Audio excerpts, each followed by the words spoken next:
বিসমিল্লাহির রহমানির রহিম। আসসালামু আলাইকুম প্রিয় বন্ধুরা, আজ আমরা এই ভিডিওতে জানতে চলেছি হুজুর সাল্লাল্লাহু তাআলা আলাইহি ওয়াসাল্লামের শুভ আগমনের সম্পূর্ণ ঘটনা, অর্থাৎ হুজুর পাক সাল্লাল্লাহু তাআলা আলাইহি ওয়াসাল্লামের জন্মের সম্পূর্ণ ঘটনা। নবী পাক সাল্লাল্লাহু তাআলা আলাইহি ওয়াসাল্লাম এই পৃথিবীতে আগমন করার পূর্বে কি কি বিস্ময়কর ঘটনা ঘটেছিল তা বিস্তারিত জানার জন্য আজকের এই ভিডিওটি সম্পূর্ণ দেখুন। বন্ধুরা, হযরত আমিনা রাদিয়াল্লাহু আনহা বলেন যে যখন আমার বাচ্চা আমার গর্ভে ছিল তো সেই সময় আমি অনেক অদ্ভুত জিনিস দেখতাম। যদি আমি ঘর থেকে বাইরে বের হতাম তো এক টুকরো মেঘ আমার উপরে এসে আমার উপরে ছায়া করত আর আমাকে রৌদ্র লাগতো না। যদি আমি পানি নেওয়ার জন্য জমজম কূপে যেতাম তো রাস্তায় যতগুলি গাছপালা থাকতো সেই গাছগুলির ডালপালা আমার সামনে ঝুঁকিয়ে দিত।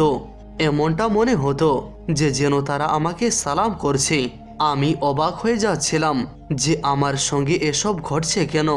আর যখন জমজম কূপের কাছে পৌঁছাতাম তো জমজম কূপের নিচের পানি আপনা আপনি উপরে উঠে আসতো আর একেবারেই কূপের মুখের কাছে চলে আসতো আর আমি বালতির সাহায্যেই পানি উঠিয়ে নিতে পারতাম। মক্কার মহিলারা আমাকে জমজম কূপের পাশে দাঁড়িয়ে রাখতো আর আমাকে সেখান থেকে চলে যেতে দিত না। তারা বলতো, এ আমেনা, তুমি আরো একটু অপেক্ষা করো, কেননা তুমি চলে গেলেই পানি আবারও নিচে চলে যাবে আর তারপরে আমাদের পানি উঠাতে অনেক কষ্ট হবে। এভাবেই হযরত আমিনা রাদিয়াল্লাহু আনহা বলেন যে আমি মহিলাদের কাছে শুনতাম যে যখন মহিলারা গর্ভবতী হয় তো সেই সময় মাকে অনেক কষ্ট সহ্য করতে হয়। কখনো হাত পা ব্যথা করে, কখনো আবার মাথা ব্যথা হয়, কখনো বমিও হয়ে থাকে, আবার কখনো জ্বর হয়। এই সমস্ত কথাগুলি শুনে আমি আমার ব্যাপারে বিস্মিত হতাম, কেননা এই 9 মাসে আমি এমন কোনো কষ্টই পাইনি। এমনকি যতদিন আমার বাচ্চা আমার গর্ভে ছিল ততদিন পর্যন্ত আমার মাথা ব্যথাও করেনি। এভাবেই হযরত আমিনা রাদিয়াল্লাহু আনহা বিভিন্ন ধরনের অদ্ভুত স্বপ্নও দেখতেন। তিনি বলেন, যখন আমি রাত্রে শুয়ে যেতাম তো আমি স্বপ্নে দেখতে পেতাম যে আমার শরীরের ভিতর থেকে একটি নূর বেরিয়ে এসেছে আর সেই নূরের সারা জাহান আলোকিত হয়ে গেছে। এই সমস্ত জিনিসগুলি দেখে আমি বুঝে গিয়েছিলাম যে আমার পেটে যে বাচ্চাটি আছে সে অবশ্যই কোনো সাধারণ বাচ্চা না। হুজুর সাল্লাল্লাহু তাআলা আলাইহি ওয়াসাল্লামের দাদা হযরত আব্দুল মুত্তালিব দিন রাত কাবা শরীফের গেলাপ ধরে কান্না করতেন আর দোয়া করতেন, ইয়া আল্লাহ, আমার পুত্র আব্দুল্লাহ তো এখন এই পৃথিবীতে নেই, কিন্তু তার বাড়িতে একজন বাচ্চা জন্ম নেবে। ইয়া আল্লাহ, সেই বাচ্চাটির হেফাজত করিয়েন আর আমার আব্দুল্লাহর বংশধর বাকি রাখিয়েন। হুজুর সাল্লাল্লাহু তাআলা আলাইহি ওয়াসাল্লামের সমস্ত চাচারা এই অপেক্ষায় থাকতেন যে আমাদের ভাই আব্দুল্লাহর বাড়ি থেকে কখন বাচ্চা জন্ম নেবার সুসংবাদ পাবো। ইহুদিদের কিতাব তওরাতে বর্ণিত ছিল যে যখন আখরি নবী আসবেন আসমানে একটি লাল রঙের তারা বেরিয়ে সেটি ঝকমক করে জ্বলবে। তো যখন হুজুর পাক সাল্লাল্লাহু তাআলা আলাইহি ওয়াসাল্লামের পৃথিবীতে আগমনের 10 দিন বাকি ছিল তো আসমানে সেই তারাটি বেরিয়ে আসলো। সেটি দেখা মাত্রই ইহুদিদের মধ্যে হইচই শুরু হয়ে গেল আর তাদের আলিমেরা সমস্ত ইহুদিদেরকে একটি জায়গায় একত্রিত করলো আর বলল, দেখো, আসমানে সেই তারাটির আবির্ভাব হয়ে গেছে। এর অর্থ হলো এটি যে সেই আখরি নবীর আগমনের সময় চলে এসেছে। গিয়ে খবর নাও যে এই সময় মদিনাতে কার বাড়িতে সন্তান জন্ম নিতে 10 দিন বাকি আছে। ইহুদিরা মদিনা শরীফে গিয়ে ঘরে ঘরে খোঁজ খবর নিল তো সেখানে তারা অনেক মহিলা গর্ভবতী হওয়ার খবর পেল। তাদের গর্ভে বাচ্চা ছিল, কিন্তু এখনো কারোর সময় কাছে চলে আসেনি, অর্থাৎ কারো বাচ্চা জন্ম দেওয়ার সময় হয়নি। কারো 2 মাস বাকি ছিল তো কারোর 4 মাস বাকি ছিল। সেই ইহুদিরা এসে তাদের আলিমদেরকে জানালো যে মদিনায় এখন বাচ্চা জন্ম নেওয়ার সময় হয়নি। তো তাদের আলেমেরা বলল যে এখন মক্কায় গিয়ে দেখো। তো এরপরে সমস্ত ইহুদিরা মক্কায় গিয়ে পৌঁছালো আর এসে খোঁজখবর করতে শুরু করলো যে সেখানে কার কার বাড়িতে সন্তান জন্ম নেওয়ার সময় হয়েছে। তো লোকজনেরা বলল, হ্যাঁ, মক্কাতে 5 জন এমন মহিলা আছে যাদের বাড়িতে সন্তান জন্ম নেওয়ার সময় হয়ে গেছে। তো সেই ইহুদিরা বলল, আমাদেরকে এমন বাচ্চার জন্মের কথা বলুন যার বাবা ইন্তেকাল করেছে, অর্থাৎ যার বাবা এখন বেঁচে নেই। তো লোকজনেরা বলল, হ্যাঁ, আব্দুল মুত্তালিবের নাতি জন্ম নেওয়ার সময় হয়ে গেছে, আর সেই বাচ্চার বাবা আব্দুল্লাহ কিছু মাস পূর্বেই ইন্তেকাল করেছেন। এটি শোনা মাত্রই যেন ইহুদিদের মাথায় বাজ পড়ল, আর তারা চিৎকার চেঁচামেচি কান্না করতে করতে তাদের আলিমদের কাছে এসে উপস্থিত হলো, আর এসে বলতে লাগলো, হায় আফসোস, আজ নবুয়ত ইহুদিদের কাছ থেকে বেরিয়ে মক্কাবাসীদের কাছে চলে গেল। সময় এভাবেই কাটতেই থাকলো, আর অবশেষে সেই দিনও চলে আসলো যার জন্য সবাই বেকুলভাবে অপেক্ষা করছিল। সেই দিনও চলে আসলো যার অপেক্ষা আসমান এবং জমিন এবং কুল কায়নাতের সমস্ত মাখলুকাত করছিল। আজ সেই বাচ্চার জন্ম হলো যার জন্য এই পৃথিবীকে বানানো হয়েছে। যদি তিনি না হতেন তাহলে পৃথিবীর কোনো কিছুই সৃষ্টি হতো না। আজ সেই বাচ্চার আগমন ঘটল যার জন্য চাঁদকে দ্বিখণ্ড করে দেওয়া হয়েছিল। সেই বাচ্চা দুনিয়াতে আসলেন যার জন্য সূর্যকে তার জায়গায় থামিয়ে দেওয়া হয়েছিল, আর আল্লাহ তাআলা হুকুম দিয়েছিলেন যে এ সূর্য অস্ত যেও না, কেননা আমার প্রিয় হাবিব মুহাম্মদ সাল্লাল্লাহু তাআলা আলাইহি ওয়াসাল্লাম এখনও আসরের নামাজ আদায় করেননি। আজ সেই বাচ্চার জন্ম হলো জিনার কাছে সারা জীবন হজরত জিবরিল আমিন আলাইহিস সালাম 26,000 বার এসেছিলেন। সন্ধ্যার সময় হয়ে গিয়েছিল। হজরত আমেনা রাদিয়াল্লাহু আনহার পেটে সামান্য ব্যথার অনুভব হলো, আর তিনি মনে করলেন যে হয়তো আজ আমার সন্তান পৃথিবীতে আগমন করবেন। তো তিনি হজরত আব্দুল মুত্তালিবকে এ ব্যাপারে জানিয়ে দিলেন। হজরত আব্দুল মুত্তালিব গ্রামের একজন দাই হজরত শিফাকে নিজের কাছে রাখলেন আর বললেন, আজ রাত তুমি আমিনার সঙ্গেই থাকো, কেননা আমার পুত্র আব্দুল্লাহর ঘরে আজ একটি বাচ্চা জন্ম নেবে। রাত কাটতেই থাকলো। চন্দ্রও চুপচাপ হয়ে মেঘের ভিতরে লুকিয়ে গেল।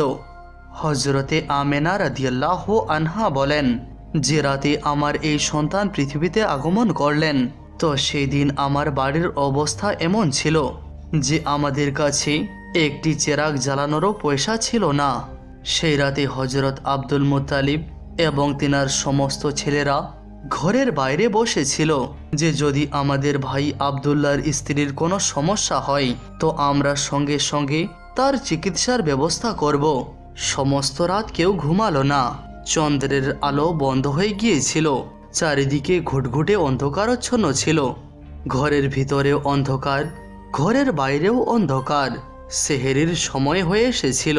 হঠাৎ করে হজরত আমেনা রাদিয়াল্লাহু আনহার পেট মোবারকে হালকা ব্যথার অনুভব হলো, আর তিনি বুঝে গেলেন যে এখন বাচ্চা জন্ম নেওয়ার সময় হয়ে গেছে।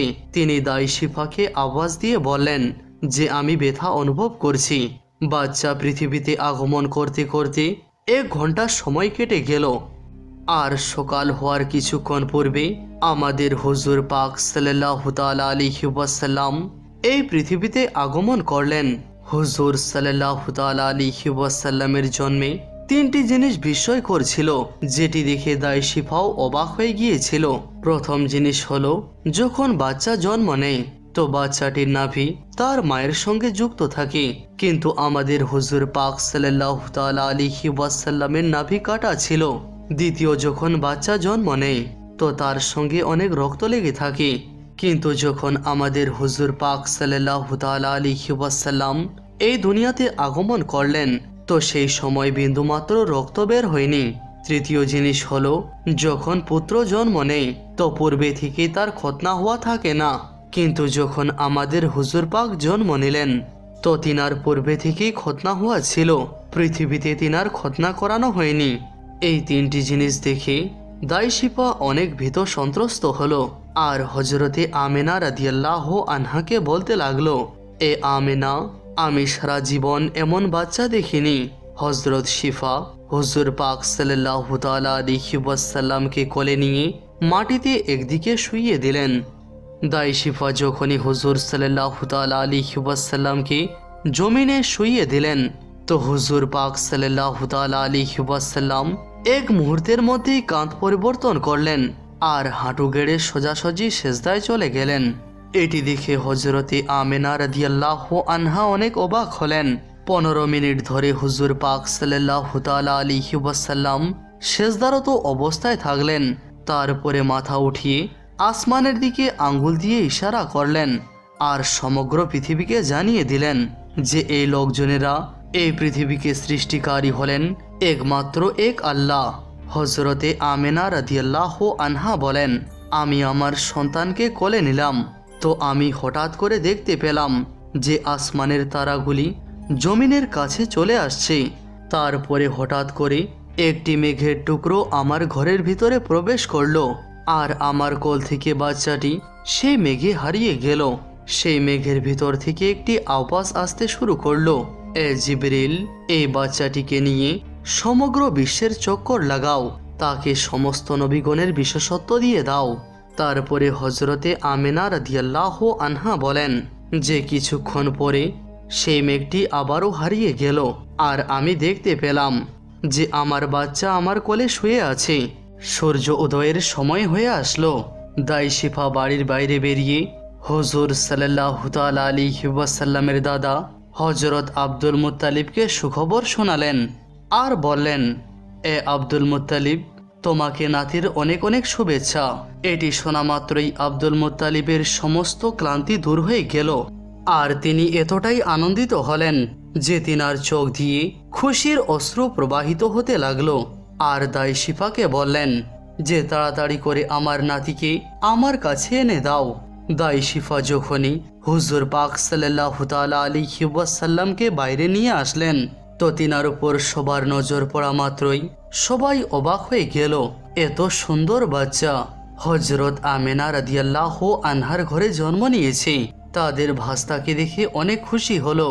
এমনকি যখন আবুল আহাবের দাসী সোয়াইবা তাকে গিয়ে এই সুসংবাদটি দিল যে এ আবুল আহাব, তোমার বংশে পুত্র সন্তান জন্ম নিয়েছে আর তোমাকে ভাতিজা মোবারক। এটি শুনে আবুল আহাব এতটাই খুশি হলো যে সে তার দাসী সোয়াইবাকে বলল যে যাও, আমি তোমাকে আজ ভাতিজা জন্মের খুশিতে মুক্ত করে দিলাম।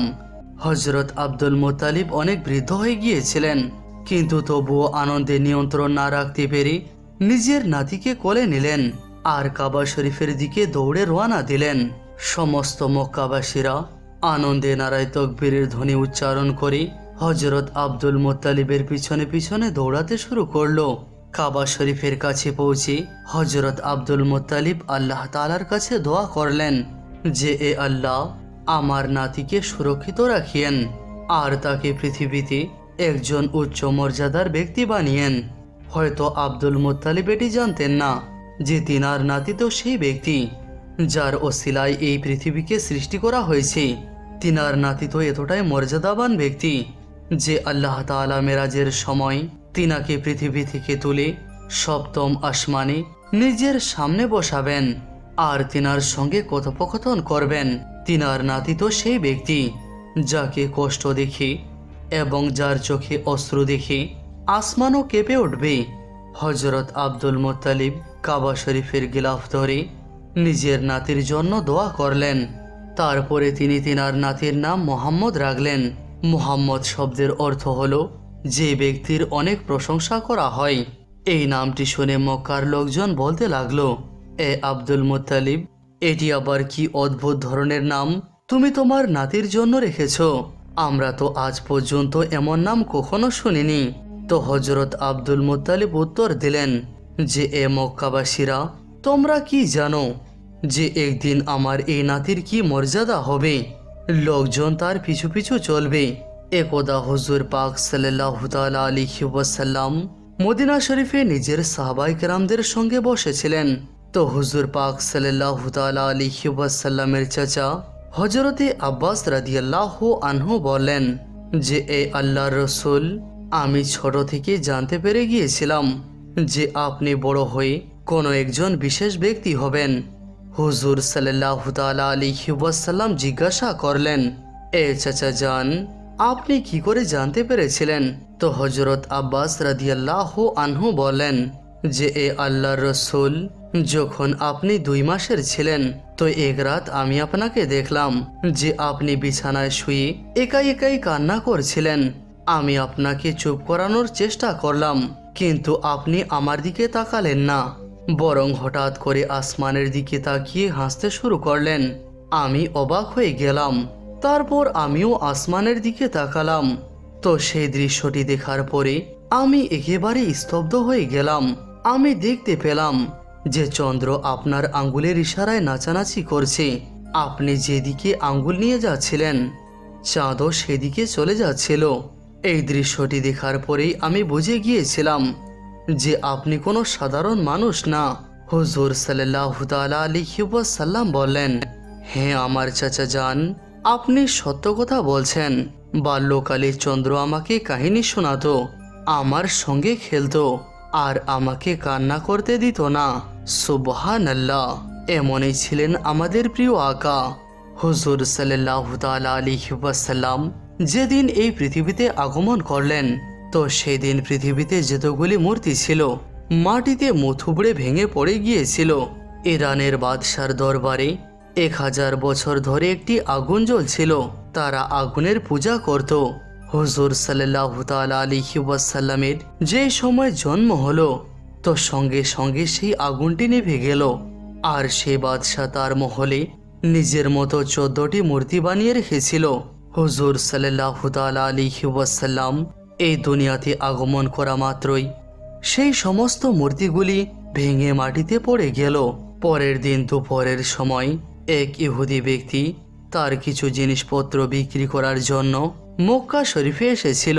তো সে আসমানের দিকে তাকালো আর সে সমস্ত নিশানিগুলি দেখতে পেল যেগুলি আখরি নবী এই পৃথিবীতে আগমনের পূর্বে আকাশে জাহির হওয়ার কথা ছিল। এই নিশানাগুলি দেখে সে মক্কাবাসীদেরকে জিজ্ঞাসা করতে লাগলো যে আজ কি কারো বাড়িতে কোনো সন্তান হবার কথা আছে? তো লোকজনেরা বলল, হ্যাঁ অমুক অমুক মহিলার আজ সন্তান জন্ম হওয়ার কথা আছে। হ্যাঁ অমুক অমুক মহিলার বাড়িতে আজ পুত্র সন্তান জন্ম নিয়েছে। সেই ইহুদি বলল, আমাকে এমন বাচ্চার কথা বলো যার বাবা এই দুনিয়া থেকে পূর্বেই ইন্তেকাল করে গেছেন। তো তারা বলল, হ্যাঁ আব্দুল মুত্তালিবের নাতি জন্ম নিয়েছে। সেই ইহুদি বলল, আমাকে সেখানে নিয়ে চলো, আমি সেই বাচ্চাটিকে দেখতে চাচ্ছি। তারপরে সেই ইহুদি হযরতে আমেনা রাদিয়াল্লাহু আনহার বাড়িতে গিয়ে উপস্থিত হলো আর হুজুর পাক সাল্লাল্লাহু তাআলা আলাইহি ওয়াসাল্লামের পিঠ মোবারককে দেখতে লাগলো। পিঠ মোবারক দেখা মাত্রই সে চিৎকার করে উঠল, কেননা হুজুর পাক সাল্লাল্লাহু তাআলা আলাইহি ওয়াসাল্লামের পিঠ মোবারকে মোহরে নবুয়ত ছিল। সেই ইহুদি যখন নবুয়তের মোহর দেখলো তো সে কান্না করতে করতে বলতে লাগলো, হায় আফসোস, আজ ইহুদিদের হাত থেকে নবুয়ত বেরিয়ে চলে গেল। এখন তাদের ধ্বংস অনেক সন্নিকটে চলে এসেছে। আল্লাহু আকবার। বন্ধুরা, আশা করি আজকের এই ভিডিওটি আপনাদেরকে অবশ্যই ভালো লেগেছে। যদি ভালো লেগে থাকে তাহলে ভিডিওটি লাইক করে চ্যানেলটি সাবস্ক্রাইব করে রাখুন। ভিডিওটি দেখার জন্য শুকরিয়া।